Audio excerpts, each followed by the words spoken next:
সেখানে একটু হট্টগোলের মতো কিন্তু আমরা দেখছি এবং দেখানোর চেষ্টা করছি এখানের পরিবেশটা। নাসিরউদ্দিন পাটোয়ারিকে আসলে দেখছি অবরুদ্ধ করা হয়েছিল, তারপরে পুলিশ সদস্যরা কিন্তু গেটটি খুলে আমরা দেখছি বের করে আনা হচ্ছে, সেটি আমরা দেখছি। এবং তারপর আওয়ামী লীগ ধান মিলেমিশে একাকার হয়ে গিয়েছে। ওয়ার্ন করে দিচ্ছি, আমরা প্রচুর মায়ের খেয়েছি, এবার আর মার খাবো না, এবার মায়ের দিব। এই কেন্দ্রে বড় একটা সমস্যা করা হয়েছে। সকালে আমাদের এজেন্টকে 1 ঘন্টা লেট করে ঢুকতে দেওয়া হয়েছে এবং সেটা এক্সটেন্ডেড হতে হতে 3 ঘন্টা করা হয়েছে। তাহলে আমাদের এজেন্ট ছিল না ওই 3 ঘন্টা এই কেন্দ্রের ভিতরে কি হয়েছে সেটা আমরা জানতে চাই।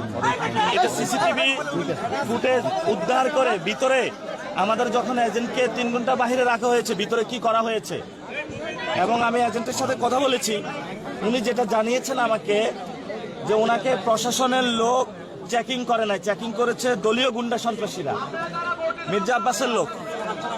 তাহলে মির্জা আব্বাস মহিলা কলেজে এই যে এজেন্টকে এই ধরনের প্রতিবন্ধকতা সৃষ্টি করা হলো, এটা বাংলাদেশে আসলে গণতন্ত্র না। বিএনপির একজন স্ট্যান্ডিং কমিটির সদস্য হয়ে তার এলাকায় তার নামে কলেজ, যেখানে গণতন্ত্রকে হত্যা করার প্রচেষ্টা চালানো হচ্ছে, এই ধরনের কাজগুলো অগ্রহণযোগ্য বাংলাদেশে 2026 সালে। এবং আমরা শুনতে পাচ্ছি লাঙ্গল আর ধান মিলেমিশে একাকার হয়ে গিয়েছে। লাঙ্গল এখন ধানের পক্ষে কাজ করে, লাঙ্গলের পিছনে আছে আওয়ামী লীগ, আওয়ামী লীগের পিছনে আছে ভারত। বুঝছেন তো খেলা, ভারত লাঙ্গল তারপর আওয়ামী লীগ ধান মিলেমিশে একাকার হয়ে গিয়েছে। এটা আমরা সব জায়গায় গিয়ে এই খোঁজটা পাচ্ছি। আলহামদুলিল্লাহ মানুষের মধ্যে ব্যাপক সাড়া পাচ্ছি।